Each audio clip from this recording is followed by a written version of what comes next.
আসসালামু আলাইকুম। সবাই কেমন আছেন? আশা করছি সবাই অনেক অনেক অনেক ভালো আছেন। আমরাও আলহামদুলিল্লাহ অনেক ভালো আছি। আজকে আমরা চলে এসেছি ভেনিসের সান মার্কোতে। এখানে আজকে রবিবার কার্নিভাল অনুষ্ঠান চলছে, আর সেই অনুষ্ঠান দেখার জন্যই আমরা এখানে এসেছি।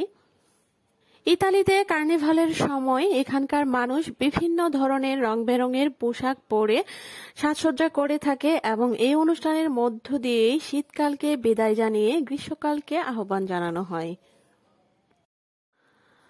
প্রতি বছরই পুরো ইতালি জুড়ে এই অনুষ্ঠানটিকে অনেক জাঁকজমকপূর্ণভাবে পালন করা হয়। যদিও করোনার কারণে এই 2-3 বছর ধরে এই অনুষ্ঠানটিকে ততটা বড় করা হয় না, তাও যথেষ্ট জাঁকজমকপূর্ণভাবে এবছর এই অনুষ্ঠানটি পালন করা হচ্ছে ভেনিসের সান মার্কোতে। দেখা যাচ্ছে প্রচুর লোকজনের জনসমাগম হয়েছে এখানে। মানুষজন বিভিন্ন সাজে বিভিন্ন পোশাকে পরিসজ্জিত হয়ে এখানে এসেছে।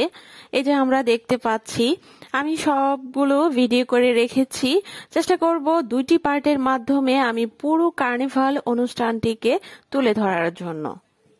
আমাদের দেশে যেমন যেমন খুশি তেমন সাজা অনুষ্ঠানটি করা হয়, তেমনি করে এই কার্নিভাল অনুষ্ঠানটিতেও ইতালির মানুষজন যেমন খুশি তেমন করে সেজে থাকে। এই তো এখানে 2টি কালো ভূত দেখা যাচ্ছে, আর এখানে দেখা যাচ্ছে একজন রাজকন্যা সেজে দাঁড়িয়ে আছে। এদের বিভিন্ন ধরনের সাজসজ্জা দেখতে আসলে খুবই ভালো লাগে। তো আমার সাথে আপনারাও দেখতে থাকুন এদের সাজসজ্জা আর এই কার্নিভাল অনুষ্ঠানটি।